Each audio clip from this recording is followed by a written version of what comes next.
Wow.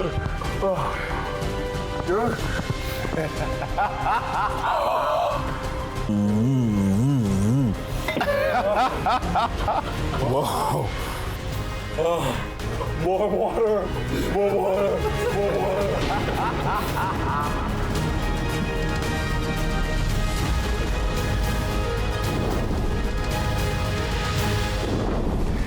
Let's go. Wir bräuchten bitte noch Milch. Wer bringt denn die Milch? Ah, Uber Eats, natürlich. Wie immer Milch. Grazie mucho della noche. Dankeschön. So.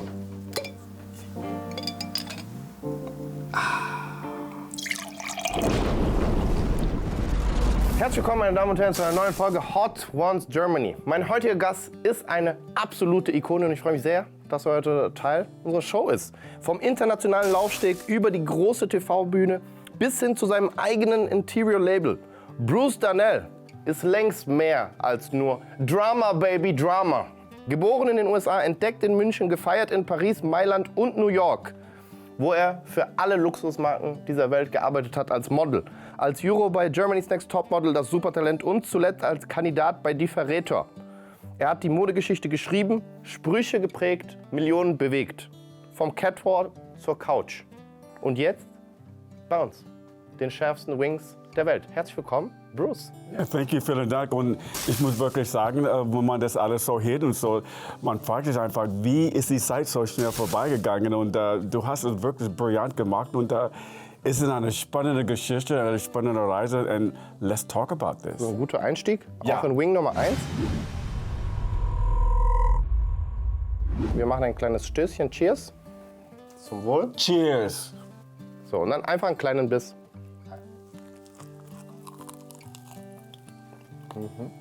Hast du die selbst gebacken oder gemacht oder was? Oder wie? Oder? Tatsächlich nicht ich selbst, aber hier die Produktion des Teams Ah. hat das gemacht für uns. Ab 1983 startete ja deine internationale Modelkarriere. Ja. Was war eines der prägendsten oder vielleicht auch der interessantesten Erlebnisse aus dieser Zeit für dich? 83 war natürlich eine wahnsinnig spannende Zeit, gerade als farbige Models in dem Business zu arbeiten, was wahnsinnig schwer war, aber es gab kaum farbige Models. Und vielleicht mal eins oder zwei, ich meine, bei den Frauen war vielleicht ein bisschen mehr wie Iman oder Pat Cleveland oder so. Ganz tolle Frauen, dass sie immer noch heute als Models einfach arbeiten. Wie man weiß, dass Iman zum Beispiel war mit 20 Jahren mit David Bowie verheiratet. Und die war eigentlich eine ganz, ganz tolle Frau. Aber auf mich nochmal zu kommen, ich glaube, was für mich einfach sehr entscheidend war, in dieser Zeit einfach nicht aufzugeben. Alle diese Niederlage, dass man ständig Nein gesagt habe, dass man jeden Tag aufgestanden ist und hat gesagt, nee, ich mag weiter und weiter und weiter. Und das war einfach der entscheidende Punkt, einfach nie aufzugeben. Und dann irgendwann hat man die erste Show bekommen, dann hat man die zweite Show bekommen und so weiter und so weiter und so weiter. The learning process, das ist entscheidend. Das war geil. Ja. Das war mein Mr. Miyagi-Moment mit Bruce Darnell. Geil.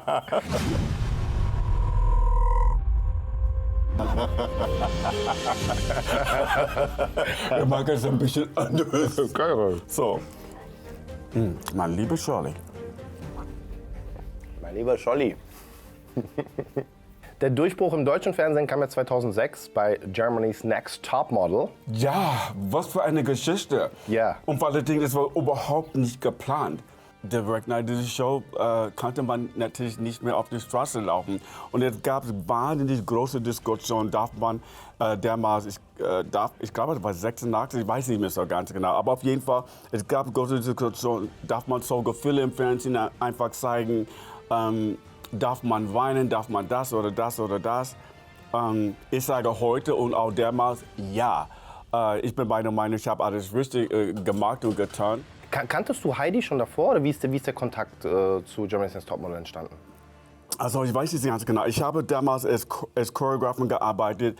Es war eine ganz, ganz große Modenshow in Berlin. Es gab Designerama, MTV Designerama. Das war ein Konzept, wo alle Designers kommen auf die Bühne mit Live-Musik Und ich war da gebucht als Choreografin hier. Man muss sich mal vorstellen, ich habe kein Geld für die Show bekommen. Ich habe gesagt, ich mag das einfach ganz sonst, weil es ist einfach in dieser Branche, manchmal muss man Sachen machen, einfach weiterzukommen. Du weißt es auch selbst.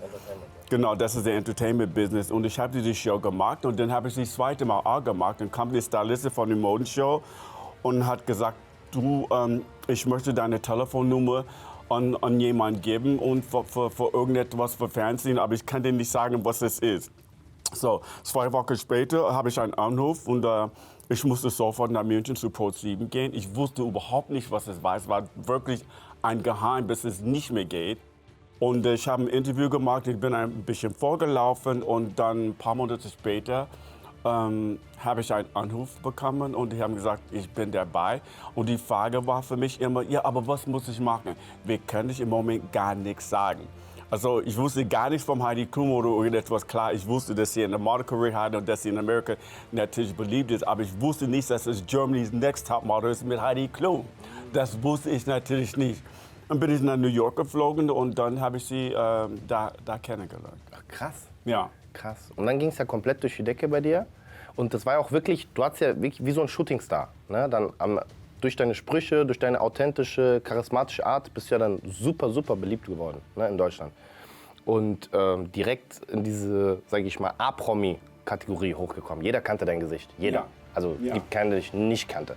Wie war das für dich dann auch so privat nochmal, diesen kompletten Kontrast zu haben? Weil ich habe das Gefühl, du bist jemand, der auch so ein bisschen privat gerne auch für sich ist. Es ist so einfach heute. Es ist ein großes Privileg, dass man in so einer Öffentlichkeit einfach stehe und natürlich auch, dass die Menschen dich einfach mögen. So, okay, let's do it. Let's do it. Okay, together or okay, let's cheers again. So, okay.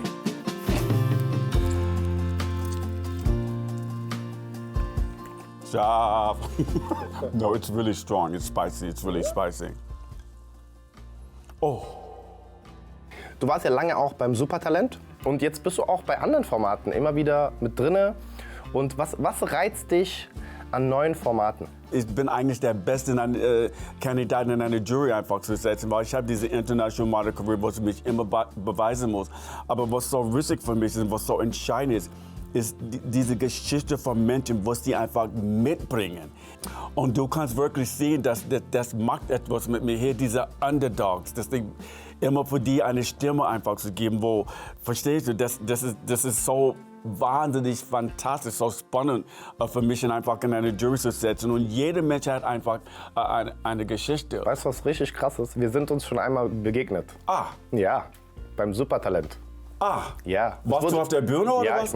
ich bin aufgetreten. Aber du hast keine rote Buzzer von mir bekommen? Nee. Oh Gott sei Dank. Doch, nein. Nein. Ach so, hast du ein Nein von mir bekommen? Ja, ich habe einen Nein von dir bekommen. Ich hatte Oh, nur ein schön. Jahr von Chris. Oh, Das war wie ein Jahr kann von Chris. Das war in Bremen. Oh, in Bremen waren wir. Ja, in Bremen. Ich weiß nicht mehr, wie das Theater heißt, aber es war ein relativ großes Theater. Ja, Das war ganz während toll. Corona. Da waren nur 150 Leute drin. Oh. Aber es passen eigentlich 600 rein. Ja, ja, genau. Und dann habe ich Stand-up performt. Und das ist ja grundsätzlich schon immer schlecht, aber ich war auch nicht so gut. Ja, und dann ich hatte einen Hund dabei, einen Stoffhund. Ein Stoffhund, weil die Redaktion, die sind ja kleine Gangster, die haben mich überredet. 3 Stunden lang ich habe gesagt, ich gehe nicht mit Hund. Ich kann die Geschichte. Ja, die wollten das unbedingt. Die Redaktion will ja immer so Momente, Ja, ja, genau. wie Ja. bei DSDS auch, ne, wo die dann mit Musik und so ein bisschen lächerlich Ja. das Ganze. Und ich habe gesagt, ich bin aber kein lächerlicher Typ. Ja. So, ich bin Comedian, aber ich bin kein Clown. Ja. So. Und wie gesagt, mich hat das dann so irritiert und dann war mein Auftritt auch nicht gut und Chris hatte richtig Mitleid mit mir und Evelyn war ja auch da. Ja, und ja, Evelyn war auch da. Und der Dieter hat mich ja richtig auseinandergenommen. Also, der hat mich richtig, ja. Ich glaube, ein Nein kann auch etwas Gutes bewirken, dass man einfach nicht aufgibt und dass man an sich selbst einfach arbeitet und dass man einfach weitergeht. 100%. Nur eine kurze Frage. Ich meine, ich habe dir einen Nein gegeben. Du bist mir nicht böse, du wolltest mich jetzt nicht in die Fresse hauen oder irgendetwas, oder? Okay. Boah.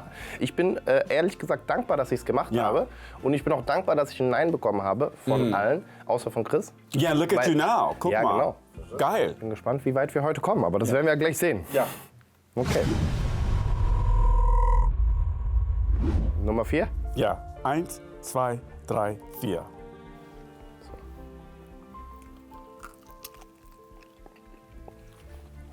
Schmeckt dir? Ist lecker? Super. Oh, ja, das ist scharf. Also was hilft, ist Milch trinken. Wenn du willst, kannst du auch Eis haben. Brot. Nee, Wasser hilft nicht. eins. Wasser macht's schlimmer. Und wo steht das Wasser auf dem Tisch? Das ist für davor vielleicht. Wer ist für das Wasser zuständig? Ups. Sorry, tut mir leid. In den letzten Jahren hast du ja dein Engagement auf Interior Design Ja, weiterentwickelt. Was inspiriert dich an deiner Arbeit heute am meisten? alles, was ich mag, ist einfach die Freiheit. Ich hatte ein Haus in Holland. Und das ist ein ganz altes Haus und ich hatte immer bitte Leute, dass sie einfach zu mir kamen und die haben irgendetwas im Haus gemacht und haben ein Vermögen dafür bezahlt und irgendwann habe ich gedacht, hey Leute, das kann ich mein Zimmer besser machen.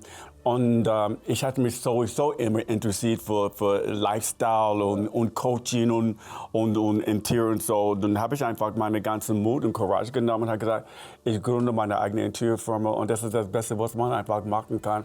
Und ich glaube, das ist natürlich auch eine gute Botschaft an Menschen zu sagen, es ist egal, wie man alt ist, welche Auto man einfach hat. Man kann nicht immer neu finden, man kann nicht immer neu entdecken und immer neue Wege einfach gehen. Und ich liebe das, immer neue Wege einfach zu gehen. Und seit 2,5 Jahren habe ich meine eigene Interiorfirma und eine heute jetzt auf Mallorca, was natürlich wahnsinnig spannend ist. Und ich finde einfach so interessant zu gucken, wie Menschen einfach leben und was die für Materialien, Stoffe einfach nehmen und wie kann eine Zimmer perfekt gestalten. Ich finde es wahnsinnig spannend. Weniger ist mehr. Weniger ist bei uns leider nicht mehr, weil es wird immer mehr.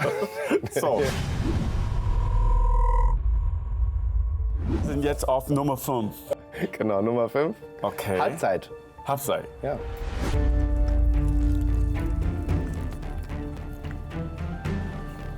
Möchtest du vielleicht ein Stück haben?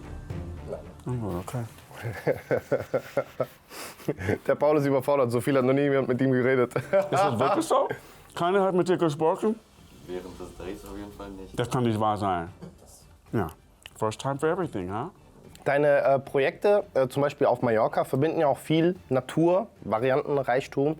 Und ich frage mich, gibt's was Bestimmtes, was dich inspiriert hat dazu, das zu nutzen? Und gibt es vielleicht einen besonderen Stoff, den du gerade besonders liebst oder besonders häufig einfließen lässt in deine Raumplanung? Also, natürlich Mallorca, Spanien bietet natürlich wahnsinnig viele tolle Sachen einfach an. Aber es gibt etwas, was mir fasziniert einfach und das hat so eine ganz, ganz lange Geschichte und ist ein Olivenbaum. Aber ich kann einfach nicht sagen, warum. Ich glaube, ein Olivenbaum hat irgendetwas mit Peace zu tun, irgendetwas mit Freiheit zu tun. Ich glaube, ein Olivenbaum ist etwas spiritual. Olivenbaum ist auch, glaube ich, so. In vielen Religionen findet es auch Platz. Ja, sehr spiritual. Und das finde ich einfach sehr, sehr schön. Und das einfach in ein Haus einfach zu kombinieren, in die Interior einfach zu kombinieren. Ich finde es gut, dass man die Erde einfach in ein Haus einfach integrieren kann. Ich finde einfach wahnsinnig spannend. Okay. Dafür kennst du Wing Nummer Bitte? 6. Nummer 6. Nummer 6, ja. Ja. 1, 2, 3, 4, 5, 6.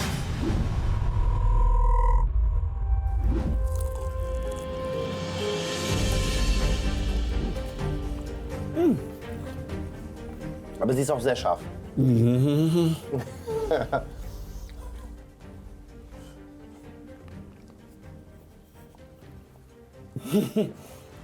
Wow. Okay, let's go. Let's go. Ja, let's go. Okay. Als Juror bei den TV-Shows wie zum Beispiel auch Haus des Jahres Deutschland bringst du auch dein Designauge so ein bisschen mit ein. Ne? Wie unterscheidet sich das Beurteilen von Designs vom Kreieren? Ja, also, Willst du ein bisschen Eis haben? ja bitte. Eis, ja? Ja, kann ich ein bisschen Eis haben?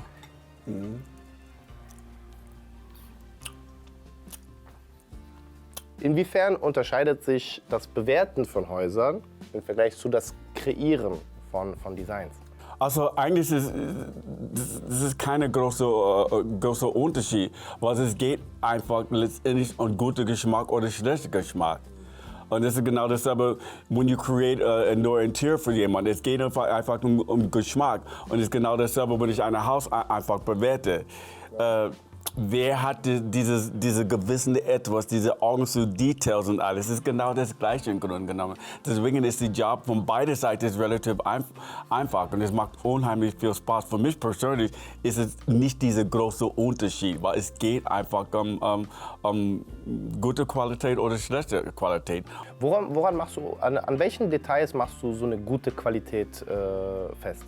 Also Qualität ist etwas für mich, was man benutzen kann für die lange Zeit.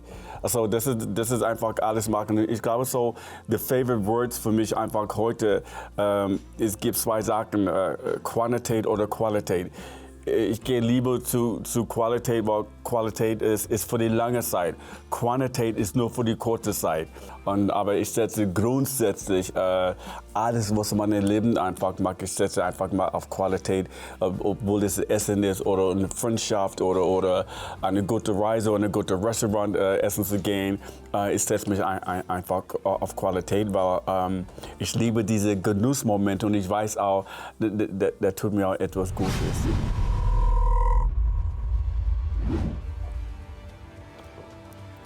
So, here we go. There you go. Almost there. Ja. Also 8, 9, 10 sind sehr scharf. Bitte? 8, 9 und 10 sind sehr, sehr scharf. Oh yeah, that's really sharp. That's really hot. Oh my God. Oh my God. Oh my God. Oh my God. Hör mal, wie ist das bei dir? Du machst das doch jeden Tag. Bist du da jetzt gewohnt, diese Schärfe einfach? Genau, ja. Weil ich mache schon hier so ein bisschen auf die Oberlippe einfach. Das ist wirklich so. Okay. Du hast dich auch entschieden, bei Die Verräter mitzumachen, ne? Wow. Was hat dich daran gereizt, mitzumachen? Weil das Spiel spiele ich zum Beispiel auch sehr, sehr gerne. Aber ja, was war für dich der Reiz, dann bei so einem Spiel oder bei so einer Art Format mitzumachen? Leute in die Augen anschauen und die lügen, einfach mal wirklich lügen. Also ich konnte es nicht machen.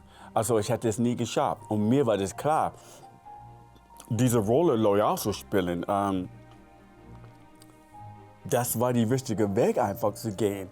Also ich kannte nie jemanden im Augen, ich glaube wir waren 10 Tage da und jeden Tag anlügen. Und man hat auch gemacht mit den Leuten. Die Fassade vom Tag zu Tag war nicht schwer, man wird ein bisschen schwach und weil du musst ständig lügen.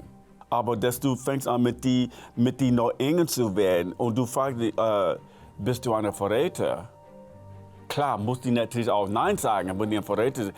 Aber man hat auch gewartet, dass vielleicht ein bisschen Körperspannung oder irgendetwas. Gar nichts. Warst du ein bisschen enttäuscht? Ich war nicht enttäuscht. That's part of the game. Aber ich war wahnsinnig nachdenklich. Und für meine eigene Geschichte, für mein Leben,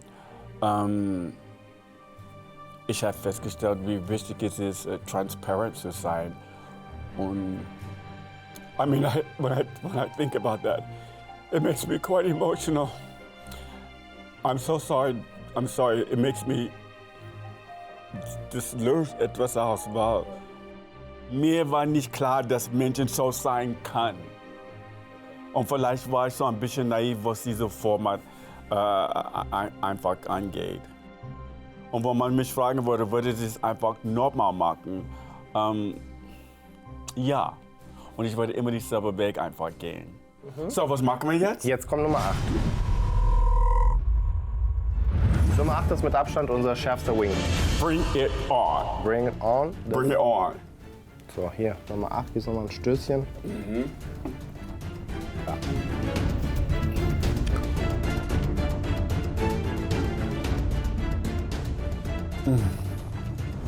Ja, das ist schon so ein bisschen Rambazamba. Ich nehme den Kampf an. Und deswegen, ich glaube, ich trinke keine Milch. Ich muss das durchsehen. Okay, stark. Oh mein Gott, die ist so scharf. Boom. Bruce Lee Darnell. In einem Interview hast du mal gesagt, Ruhestand kann mich am Arsch lecken. Habe ich gesagt. Wie schaffst du es, weiterhin kreativ zu bleiben? Also das ist relativ einfach. Also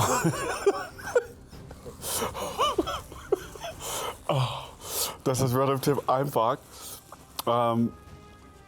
dass man creative bleibt, dass man immer zwischendurch so outside nimmt, dass man eine Distanz von das, was man macht, einfach sagt, ich gehe nach Ibiza, ich nehme einfach so ein bisschen Zeit für mich, vielleicht 1 Monat oder 2 Monate und dass ich einfach mal gar nichts tue. Ich hätte alle Shows möglich im Fernsehen machen können, aber es gab so viele Sachen, dass sie einfach nicht zu mir passen und das ist ein großer Aufwand und unheimlich viel Kraft und Energie und wo man nur an das Geld einfach denkt, dann das war für mich persönlich nicht der richtige Weg, einfach zu gehen. Und ich liebe die Herausforderung. Ich glaube, das ist natürlich auch sehr wichtig. Aber das muss auch zu mir einfach passen.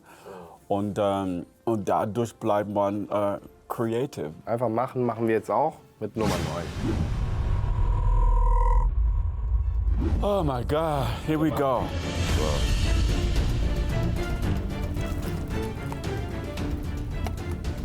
Sucker Punch heißt die. Ach, wie, was bitte? Sucker Punch. Was heißt das ganz genau? Wenn du jemanden aus dem Nichts erwischst, so unvorbereitet. Aha. Ne? So, Das, bam! ja, aber das ist so, ein Sucker Punch ist, wenn du zum Beispiel Streit mit jemand hast und du tust so, ey, komm, lass Freunde sein und dann gehst du auf ihn zu und dann, bam, haust du ihn, das ist ein Sucker Punch. Ah, das ist böse, ja. Und so ist es auch böse. Und so ist das ist auch böse. Ja. Oh Gott, Ja.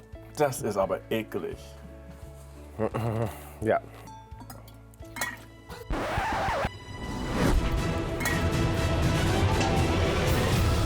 Sorry, tut mir leid. Oops, I did it again. Sorry. Okay. Deine Marke Bruce Darnell ist ja international auch bekannt. Coach, Model, Designer, natürlich auch, Interior Design. Ja. Welche Rolle spielt Social Media für dich heute? Also ich spiele für mich nicht so eine große Rolle. Muss auch dazu sagen, klar, heute, wenn man in der Entertainment arbeitet, ist es eine Unterstützung, wenn man irgendetwas mit Social Media zu tun hat. Man darf nicht vergessen, wir leben in einer ganz modernen, contemporary Gesellschaft. The sky is basically the limit. Und ich bin bei der Meinung heute, was ist alles hier, was die Menschen einfach posten, ich kam da überhaupt nicht mit klar. Und ich glaube, das ist auch so eine große Gefahr, weil es gibt so viele Informationen. Und ich glaube nicht, dass wir genug Zeit haben, vom Kopf her das alles zu verarbeiten. Wo wir müssen aufpassen, dass unsere Gesellschaft, gerade die junge Generation, dass es nicht ein Zug wird und dass man in der Danger Zone einfach gehen kann. Und vor allem, wir müssen uns alle fragen, das Selbstbild von uns alle, was möchten wir einfach weitergeben, was möchten wir einfach weitergeben mit Social Media in die Zukunft, wie können wir junge Menschen einfach unterstützen, wie können wir junge Menschen einfach helfen. Und ich glaube, schlecht über andere Menschen in Social Media zu sprechen oder zu dischen, was man ganz oft sieht, was es jetzt der Norm einfach ist. Ich glaube, das ist einfach nicht der richtige Weg zu gehen. Und dass man alles, was man macht mit Social Media, dass man einfach ein gutes Beispiel ist. I think that's just so important. Wir sind am Ende angelangt, Nummer 10. Ja. Nummer 10. Ja. So. Und weil wir das so gut gemacht haben, am Ende von Hot Ones gibt es eine Tradition. Oh, und was ist das? Die Tradition ist The Last Dab. Das heißt, wir machen noch mal einen letzten Schuss drauf. Also ich kann dir 2 Varianten sagen. Du musst es auch gar nicht machen. Aber weißt du was? Mir war das klar. Es gibt irgendwie einen Haken. Und jetzt habe ich es Die entdeckt. ganze Show ist ein Haken. Aber das hier ist gewaltig. Also das. Okay, darf ich eine Soße einfach mal aussuchen, oder? Nee, Nummer 10. Ja, gut. Auf ein letztes Mal. Auf ein letztes Mal.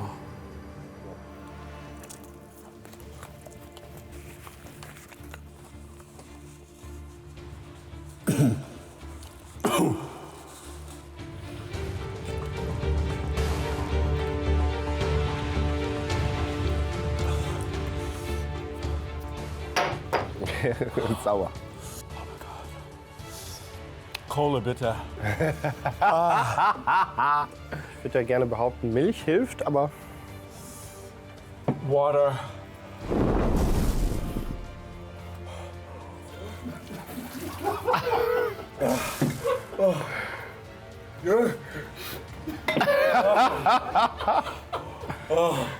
More water. More water. Bitte. More more. wenn du zurück in die Vergangenheit reisen könntest, zu deinem 25-jährigen Ich, was gerade frisch nach Deutschland gereist ist, okay? Was würdest du dir selbst raten? Würdest du dir was mitgeben auf den Weg? Ich würde mich selbst einfach nicht irgendetwas geben. Ich würde einfach sagen, den Weg, wo du gegangen bist, du hast einfach alles richtig gemacht. Ich bereue natürlich gar nichts, weil das Lebenweg für mich war einfach mal vorgeschrieben. Ich verfolge den Weg einfach. Das gibt gar nichts auszusetzen. Ich bin klar damit und ganz ehrlich, ich habe auch gar nichts mehr mit der Vergangenheit zu tun. Selbst wenn ich mich nochmal selbst treffen würde mit 25, ich würde sagen, du hast alles richtig gemacht. Am Ende der Folge hat unser Gast immer 60 Sekunden Zeit, Ja. Dinge von sich zu promoten. Oder wenn du nichts zu promoten hast, kannst du auch einfach nur eine Message mitgeben. 60 Sekunden, meine Damen und Herren. Bruce Darnell. Also, ich habe einfach gar nichts zu promoten, muss ich ehrlich sagen. Aber was wir festgestellt haben im Leben ist einfach, dich nicht so ernst zu nehmen und immer versuchen, im Leben neue Wege einfach zu gehen. Ziehe einfach dein Ding durch, glaub an dich selbst und fängt an, jetzt, hier, heute, dich selbst zu lieben. Das hast du richtig schön gesagt. Dankeschön. Bruce, danke, dass du da warst. War wirklich eine richtig, richtig schöne Folge. Ja, danke schön. Und danke an dich. Die Frage war wirklich ganz, ganz toll. Und ich würde behaupten, für mich persönlich, das war eine von den besten Interviews, was ich bis heute gemacht habe in den 20 Jahren, dass ich Entertainment gemacht habe. Hast du ganz, ganz toll gemacht. Dankeschön. Ja. Vielen Dank. Danke, dass du da warst. So.